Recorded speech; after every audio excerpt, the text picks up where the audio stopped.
Hello, I'm going to talk about routines for your baby, and it's mainly because before we had Aubrey, we had myriad people telling us that we had to get the baby into a routine, that it was the most important thing to do, that we'd regret it if we didn't, etc.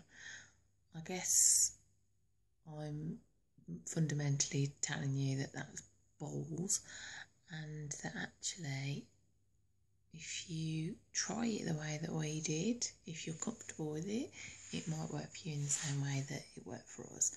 I mean, to be honest, we've been really lucky with Aubrey since the beginning in that she slept really pretty well. I mean, it was initially about 4 hours at a time, waking up for 10-15 minutes to eat and then conking back out again for another 4 hours. So we were really lucky, and I'm not trying to sound smug or anything about that, because I know that it can so easily change and be different, and there have been occasions where Aubrey's been poorly or whatever and she's not slept as well, and it's, you know, it has been quite difficult, but by and large she's been a really, you know, good sleeper.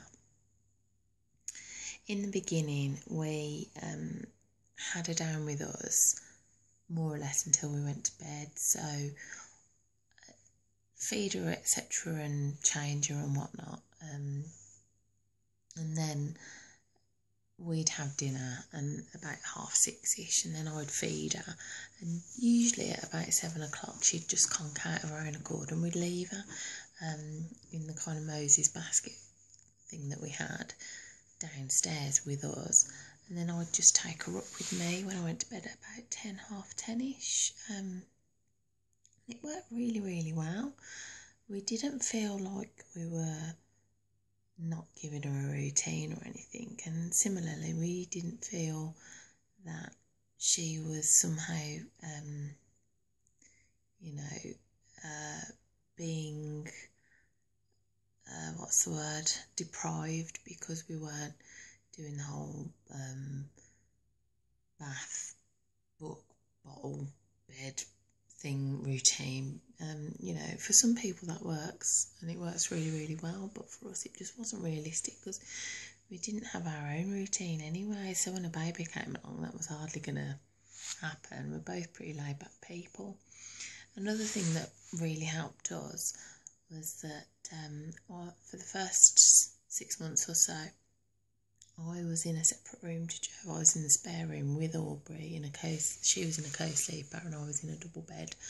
And the main reason for us doing that was because Aubrey was breastfeeding, I and Jo, we didn't see the point of both of us being tired.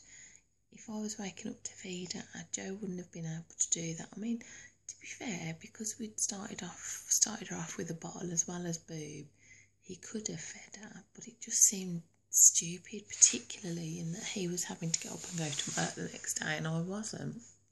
And I was really lucky in that I was grabbing any extra sleep during the day if I could, which, you know, by and large I was getting like an hour or something of a nap in the day, which was fantastic. So sleeping in a spare room, I would recommend to anybody who's breastfeeding, if you think it's for you. If you don't, that's not a problem, that's your choice. It's something that worked for us. It meant that the quality of the sleep that we were both getting, well, all three of us were getting, was that much improved as well, because I wasn't worrying about waking Jo up. Likewise, if he was having difficulty sleeping, he wasn't keeping me or Aubrey awake. So it worked out really, really well. The pattern that was emerging for Aubrey in terms of her sleep and going down at night and stuff extended into when we moved her into her own room when she was 6 months old. So that was only like 3 or 4 weeks ago. And she is now in her own room, and we have developed a bit of a routine, but it's not set in stone. So we'll have dinner at about 6, 6:30, and she'll have dinner with us because we've started weaning her, as you know. And then if she's particularly mucky, like there's been occasions where she's got food all over her, and you know what babies are like. They get it all down themselves, etc. in the hair. if she's particularly mucky, we will give her a bath, and then get her changed and ready for bed. And then Joe will give her the last feed out of a bottle, and she'll go to bed about 7ish, and she'll sleep then, more or less through until about 4 o'clock in the morning. I will dream feed her before I go to bed, which is about 10:30 ish, and it works out really, really well because I am able to empty my boobs apart from anything else, because they have been adjusting to not giving her that like 7 o'clock-ish feed. So they are quite full by the time I go up to bed.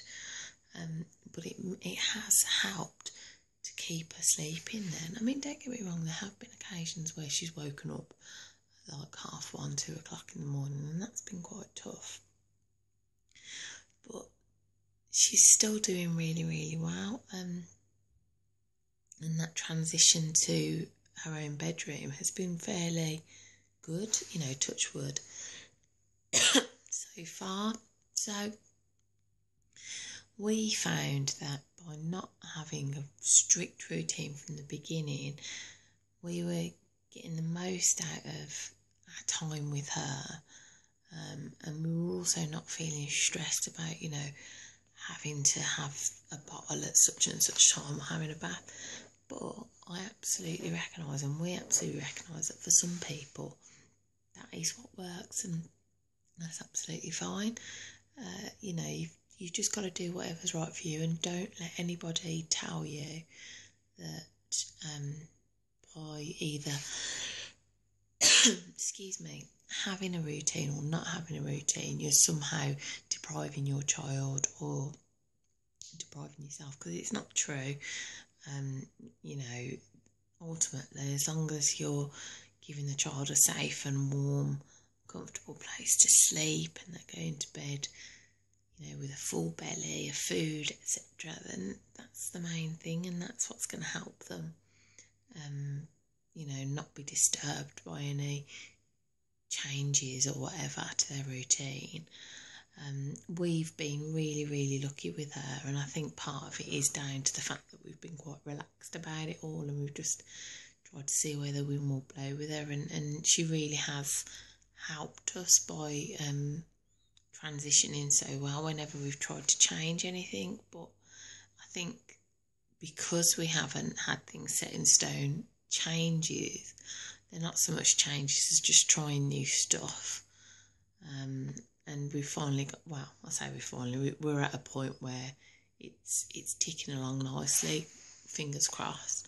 So my advice, or, you know, my kind of pointers in this regard are that if you feel like a set in stone routine is for you and you work best that way, then go for it. But similarly, don't feel bad if you don't, because as long as you and your child are happy, that's what matters.